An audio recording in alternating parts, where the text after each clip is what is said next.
علامہ سمر عباس صاحب، حضرت آپ یہ ارشاد فرمائیں، کیا خلافت کی طرح امامت بھی کوئی دینی منصب ہے؟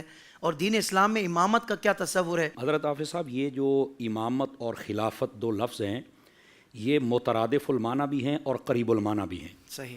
یعنی خلیفہ کو امام اور امام کو خلیفہ کہا جاتا ہے اہل علم کے نزدیک، لیکن چونکہ جیسے جیسے زمانہ گزرتا گیا، مرور زمانہ کے ساتھ کچھ لوگوں نے الفاظ کو اپنا شعار اور اپنے عقیدے کے لیے استعمال کرنا شروع کر دیا۔ اب ہوا یہ کہ جن کو خلافت اور اس کی جامعیت اور ہماگیریت کا علم نہیں تھا، انہوں نے خلافت کو صرف حضرت ابوبکر صدیق رضی اللہ عنہ، حضرت فاروق اعظم، عثمان غنی ان کے ساتھ جوڑ دیا، اور امامت کو الگ کر کے حضرت مولا علی کو اس منصب پر فائز کرنے کی سر توڑ کوشش کی انہوں نے، اور انہوں نے یہ کہہ دیا کہ امامت اور خلافت یہ الگ چیزیں ہیں۔ جبکہ اہل سنت کے نزدیک سطحی علم رکھنے والا بندہ بھی جانتا ہے کہ جو خلیفہ ہوتا ہے وہی امام ہوتا ہے، جو امام ہوتا ہے وہی خلیفہ ہوتا ہے۔ واہ واہ۔ لیکن چونکہ یہ اتنا زمانہ گزر چکا اور اس کے اندر لوگوں کو بہت سارے مشکلات پیش آتی ہیں، تو ان کے لیے میں یہ عرض کر دوں کہ ان دونوں لفظوں میں اگر آپ فرسٹ پوزیشن دے سکتے ہیں تو وہ لفظ خلافت ہے۔ صحیح۔ ہاں، امامت اس کے تابع ہے، ہماگیریت اور اس کا پھیلاؤ لفظ خلافت کا زیادہ ہے۔ صحیح۔ دوسری بات یہ ہے کہ خلافت کا تصور خود نبی پاک علیہ السلام نے ارشاد فرمایا، آقا کریم علیہ السلام نے ارشاد فرمایا، الخلافت من بعدی 30 سنۃ، فرمایا میرے بعد جو خلافت ہوگی وہ 30 سال تک ہوگی۔ لفظ خلافت کے ساتھ حضور نے بیان فرمایا اور اس کی مدت بھی بیان فرما دی آپ نے، ٹھیک ہے۔ یہ دوسری بات کہ خلافت کا جو تصور ہے یہ قرآن سے بھی ہے اور حدیث سے بھی ہے، ٹھیک ہے۔ تیسری بات، قرآن مجید برہان رشید کی 1-2 آیات، تو یہ بات نہیں، درجنوں اور 20 آیات ہیں جس کے اندر یہ خلافت کا تصور موجود ہے۔ بلکہ نبی پاک علیہ السلام کے جو خلفاء ہیں ان کی خلافت کے بارے میں بھی اللہ نے قرآن میں فرمایا، وعد اللہ الذین آمنوا منکم وعملوا الصالحات لیستخلفنہم فی الارض، فرما اللہ نے وعدہ کر لیا ہے ان لوگوں سے جو ایمان لائے اور نیک اعمال کرتے رہے کہ ہم ضرور زمین میں ان کو خلیفہ بنائیں گے۔ تو یہ لفظ خلافت، اس کا تصور قرآن مجید اور احادیث میں موجود ہے، یہ یاد رکھ لیا جائے۔ پہلی بات یہ، جب لفظ خلافت بولا جائے تو امامت آٹومیٹک بیچ میں ہوتی ہے، یہ یاد رکھ لیا جائے، یہ تو پہلی بات ہو گئی۔ دوسری بات یہ ہے، اب چونکہ امامت خلافت دو اور کھینچا تانی کا ماحول بنا ہوا ہے، تو اس میں ہم کیسے سمجھیں؟ اس میں کچھ بنیادی فرق ہیں جو لوگ فیڈنگ کے طور پر بھرنا چاہتے ہیں لوگوں کے دماغوں میں، لیکن اہل سنت آپ کے یہ علم ہے اور ہمارے بھی علم ہے، اور اسی لیے ہم بیٹھے ہوئے ہیں۔ جس مسئلے پر لوگ گرد ڈالتے ہیں، ہماری کوشش ہوتی ہے 1400 سالہ نور لے کر اس گرد کو ہٹا کر روز روشن کی طرح مسئلے کو واضح کر دیا جائے۔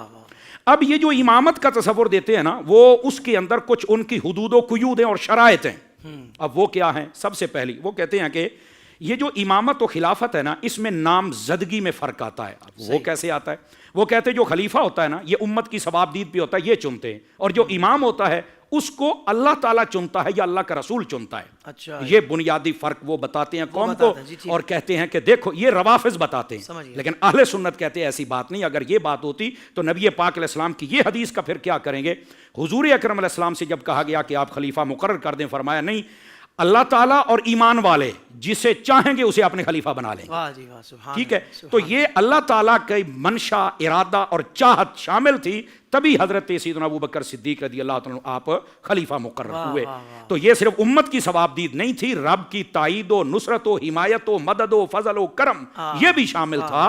پھر حضرت صدیق اکبر کا تعین اور انتخاب کیا گیا تھا۔ اچھا، یہ پہلی بات، یہاں فرق بھی عوام سمجھیں اور ہمارا عقیدہ اور نظریہ بھی سمجھیں۔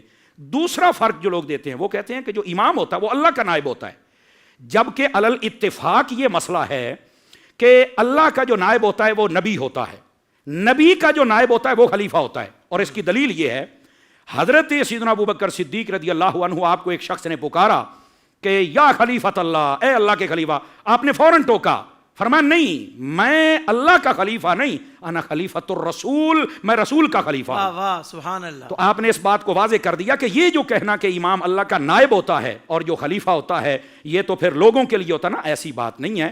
یہ خود انہوں نے اپنے معیار کو برقرار رکھا، کیوں کہ نبی پاک علیہ السلام کے بعد اب نبی نے تو آنا ہی نہیں، خلفاء نہیں چلنا ہے۔ تو یہ امامت کا ایک نیا باب کھول کر صرف سامنے ایک محاذ کھڑا کرنے کی کوشش ہوتی ہے، جبکہ دلائل کی دنیا میں اس کی کوئی گنجائش نہیں ہے۔ یہ دوسری بات۔ اب تیسرا فرق بھی بڑا سننے والا ہے۔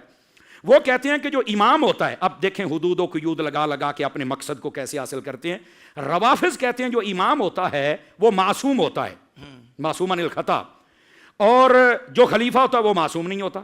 یہ آپ کی اپنی ذہنی اختراع ہے. دلیل کی دنیا میں اس کا نہ سر ہے نہ پاؤں ہے. یہ تو وہ کٹی پتنگ ہے، اس کو تو یہ نہیں پتا میں نے پھنسنا کہاں ہے. جبکہ حقیقت یہ ہے پوری کائنات اسلامی میں جتنے علماء فضلاء، جتنے ائمہ محدثین مجتہدین گزرے ہیں، ان تمام نے علی الاتفاق اس بات کو لکھا ہے معصوم صرف دو جماعتیں ہیں. ایک حضرات ملائکہ کرام فرشتے، اور دوسرے حضرات انبیاء علیہم السلام. ان کے علاوہ کوئی معصوم شرعی نہیں ہے. سمجھ آ رہی؟ جتنی بزرگ ہستیاں ان کے بعد وہ محفوظ ہیں، اللہ کی رحمت سے ان کو محفوظ کیا جاتا ہے. لیکن یہ ان کا تیسرا مین پوائنٹ ہے جس کے ساتھ وہ کہتے ہیں بس یہ معصوم ہے اور یہ ہمارا عقیدہ نہیں ہے. وہ یہ نظریہ نہیں رکھ سکتا کیونکہ ان کے علاوہ کوئی معصوم ہے ہی نہیں ہے. سمجھ آئی؟ اب یہ تیسرا. اب چوتھا فرق سنیے.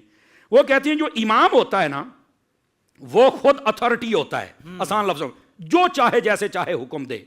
جبکہ اگر حقیقت دیکھی جائے تو جو نبی ہوتا ہے اس کے لیے بھی حکم ہے کہ اللہ کی اجازت سے آپ جیسا مسئلہ بتانا چاہیں، تغیر و تبدل کسی بھی مسئلے میں کرنا چاہیں حلت و حرمت والے میں، تو آپ کو اجازت ہے. یعنی یہ کہنا خود اتھارٹی بس جو چاہے کرے، یہ بے نیازی والی صفت تو ہے ہی خدا کی.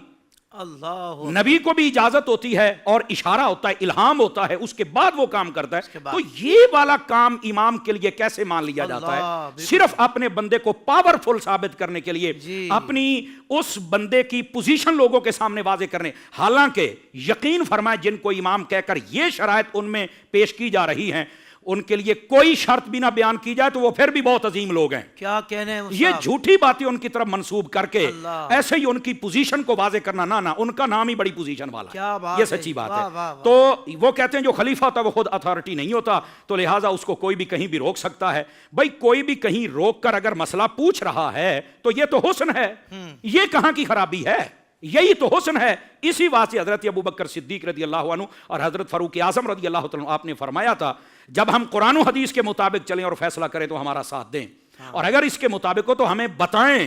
اتنی باتیں، اور اس پر بھی کئی شور مچاتے ہیں کہ ان کو تو پتہ نہیں تھا. میں نے کہا چلو تمہیں تو پتہ نہیں صحیح بات کا، تو سیدھی طرف آ جاؤ. خدا کے بندے مسئلہ یہ نہیں. اب یہ چوتھا فرق تھا. میں پانچواں فرق بھی بتا دوں. وہ کہتے ہیں کہ جو امام ہوتا ہے روافض، وہ کہتے ہیں کہ وہ کسی کا جواب دہ نہیں ہوتا، اور جو خلیفہ ہوتا ہے وہ جواب دہ ہوتا ہے. صحیح نہیں، ایسی بات نہیں ہے. یہ شرط نہ کسی نے لکھی ہے، نہ اس کا کوئی وجود ہے، نہ اس کا کوئی سر ہے، نہ اس کا کوئی پیر ہے. ایسی بات ہے ہی نہیں ہے. یہ پانچویں شرط اور اس کے پلے ہی کچھ نہیں ہے. ایک ہوتا ہے نا بھی کوئی چیز ہے جو وینٹیلیٹر پہ چل رہی ہے، اس میں تو وینٹیلیٹر لگا دے تو تب بھی جان نہیں ہے اس جملے کے اندر. اللہ کہ جو امام ہوتا ہے اس کو کوئی پوچھ نہیں سکتا، وہ جواب دہ نہیں ہوتا، اور خلیفہ جواب دہ ہوتا ہے. اس میں تو اتنی جان بھی نہیں ہے. ٹھیک ہے. اب آ جائیے چھٹی بات، اور یہ فائنل بات ہے کہ جو امامت و خلافت ہے اس کے بارے میں لوگوں کا کیا نظریہ ہے. وہ کہتے ہیں کہ جو امامت ہوتی ہے وہ نسبی اور موروثی ہوتی ہے. وہ کہتے ہیں ایک خاندان میں رہے گی اور یہ نسل بعد نسل چلے گی. یہ وہ خطرناک شرط ہے جس کو کبھی بھی اسلام نے پسند نہیں کیا.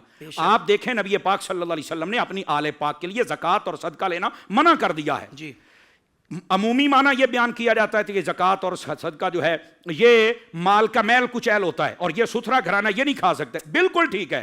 لیکن اس کا ایک پہلو یہ بھی ہے جو صوفیاء اور علماء نے بیان کیا. وہ کہتے ہیں کہ یہ جو زکوٰۃ ہے اگر حضور اپنے گھرانے کو دیتے تو کوئی کہہ سکتا تھا یہ تو اقربا پروری ہے، یہ تو اپنوں کو نوازا جا رہا ہے.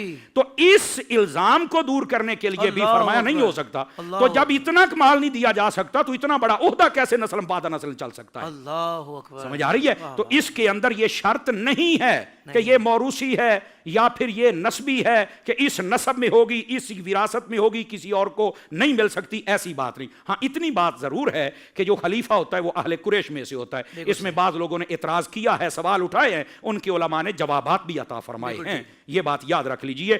لیکن کہتے ہیں جی وہ خلیفہ ہے تو اس کے لیے یہ شرط نہ نہ نہ. یہ بنیادی وہ شرائط ہیں جن کے اندر لوگ خرابیاں پیدا کرتے ہیں، اور جو خلافت کا حقدار ہے اس کو ڈیگریڈ کرنے کی کوشش کرتے ہیں، اور امامت کے جس کو ٹائٹل دیتے ہیں ان کو آگے لانے کی کوشش کرتے ہیں. جبکہ جن کو امامت کا ٹائٹل لگا کے آگے لانے کی کوشش کرتے ہیں، حضرت سیدنا مولا مرتضی شیر خدا مشکل کشا رضی اللہ عنہ آپ نے بھی فرمایا ہے، فرمایا جو میری شان کو بڑھائے ابو بکر عمر کی شان کو گھٹائے میں مفتری یعنی جھوٹے بندے والی سزا دوں گا.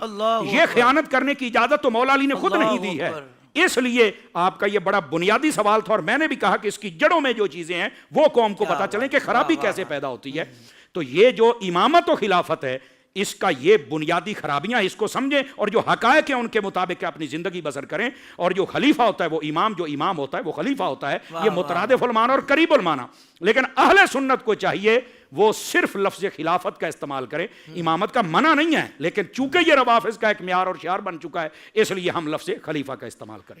سبحان اللہ سبحان اللہ. سوشل میڈیا پر اسلام کی صحیح تعلیمات جاننے کے لیے ابھی حافظ سائر قادری کا نیا YouTube channel Islamic digital studio subscribe کر لیں اور ہاں نوٹیفیکیشن بیل آئیکن کو بھی پریس کر لیں تاکہ ہماری نئی ویڈیوز آپ تک بر وقت پہنچ سکیں.